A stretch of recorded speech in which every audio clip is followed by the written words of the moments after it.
Lexa Vonn, and this is Diamante of the Plastics, doing an interview for Plastics Magazine and Crypt Magazine. I know last time I interviewed you guys, it was your first time playing in the States. Now that you've been doing a lot of, now you seem to hit America more, so are there any, like, now that you've seen more of America, are there any particular cities that you guys have enjoyed? Well, basically every place we visited, Albuquerque, El Paso, Phoenix, Austin, Dallas, I mean, they all have some kind of own vibe. So. Did you find that the crowds receive you differently based on, because in America the culture in each state is kind of a little bit different, like walking around, such as looking the way you do in LA, and nobody blinks an eye, but I imagine in certain parts of Texas and the Midwest and stuff like that, you guys had like weird reactions from people. Well, for me, I think it's kind of a strange thing, because mostly they greet us with just like, looking happy and just.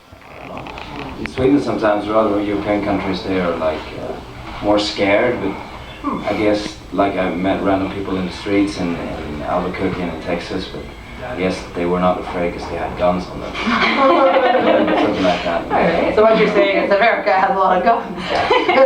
Well, you do. So. We do statistically, actually. We have the worst statistics of that. Well, you guys have been like doing a club tour and headlining clubs. Do you have any plans or any talks about going on with a national act on a bigger tour, maybe opening for somebody or something like that?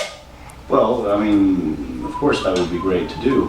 We don't have anything at the moment that is planned or, you know, something like that. But that's definitely, we would say yes, depending on which band. Are there any bands that you're hoping to get an invite from? Pink, maybe, or Britney Spears.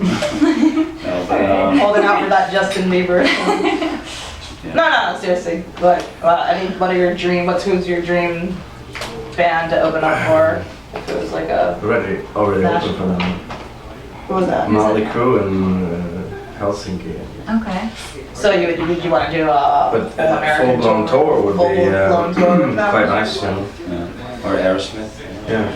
Aerosmith would be cool. I think Molly Crew would be perfect. Yeah, I think. You think? I actually really wanted to talk about the new album because I really enjoyed it, and lyrically, who wrote the lyrics? Or the majority, or was it all written by you, or? We wrote it together mostly, but I think I might be responsible for most of the stuff. The majority of the lyrics, because when I listened to it, for me it sounded like it was a concept album. Mm-hmm. Like I very much saw it as it kind of took the listener through a journey, a story, almost like a movie. Was it intended to be a concept album? No, we basically just wrote what came out when we came home, and it was based on the experiences we've had the last couple of years and the touring in the different places we visited. So it's kind of like, it's a little bit like a soundtrack to our lives during this time. Yeah, I caught that there was a lot of references, and also in the California video that you guys did recently, that a lot of references of life on the road.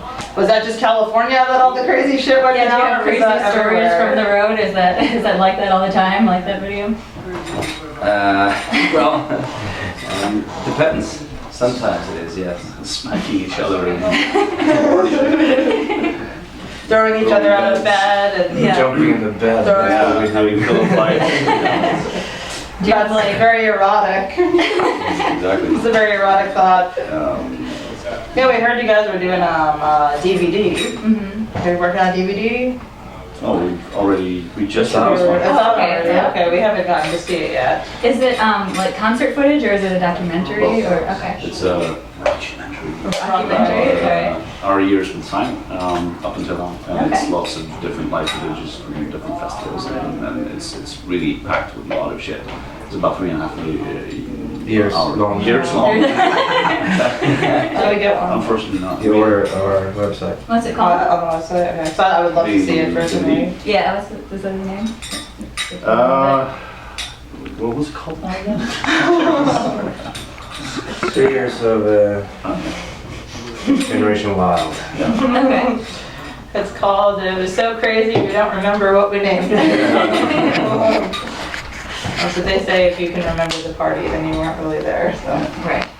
Are you gonna continue to document the debauchery that happens? Yeah, we do it all the time. But besides the silly stuff, I mean, I thought that I really took the album as being deep and sort of political, had like some political undertones and even a little bit like spiritual undertones of whether you meant literally an apocalypse of like the whole world or just the apocalypse that happens inside one's soul, inside inside an individual's head. I thought, what for you? Did you mean it in a metaphorical sense or in a literal sense? The references to sort of the destruction of society or being brought down by society? Yeah, I meant it in both ways, I guess. Some of the songs are written about the effect that, I've seen religion has on the world sometimes, and just basically stuff I've experienced in my life that I came to a conclusion with through the years, and I just put some stuff from that into the songs, some political stuff. We don't like to tell people what they should think, we like to tell them that they should think, something like that. So I just throw something out and write about something, about some subject, and let people form their own opinions about it. Just raise some questions, I hope it's more. At the end of everything, there's Garden of Babylon still there. It's like, it could be yes. The Savage Playground ends with Garden of Babylon. It's the underlying subject of everything, going back to like peeling off all the humanity, all the civilization, and that's where you find the Savage Playground. Right. I also noticed that there was like a female character in there too, which was inspired by a specific girl, or were you just talking about the feminine essence in general? No, it's all the things are inspired by the people that we've been spending time with.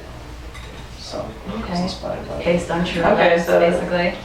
What part of the country are you guys hitting up next? Well, we're moving up to San Diego, and then basically go east, I think. Okay. So we did want to ask about other countries as well, because we got some fan mail asking, because we've noticed that you hit America now. It seems to be on your roster now every time you tour, but there's a lot of other countries that you're only hitting a little bit here and there. So we had some fan mail from Colombia and Brazil asking why you don't do more shows down there. Well, we just came from Brazil. We just opened up a new collaboration with a new promoter there, so it's definitely going to be hitting Brazil more soon. And Colombia, hopefully in the same run. So South America is going to be. So South America is on the agenda. Okay. What about Plastics? We'll be happy to hear that for sure. Yes. Do you write it when you're on tour? Do you start like writing on tour? Do you wait to get home and then piece it together? Nah, it's too messy on tour. It's too difficult to pull out a guitar. It just doesn't happen.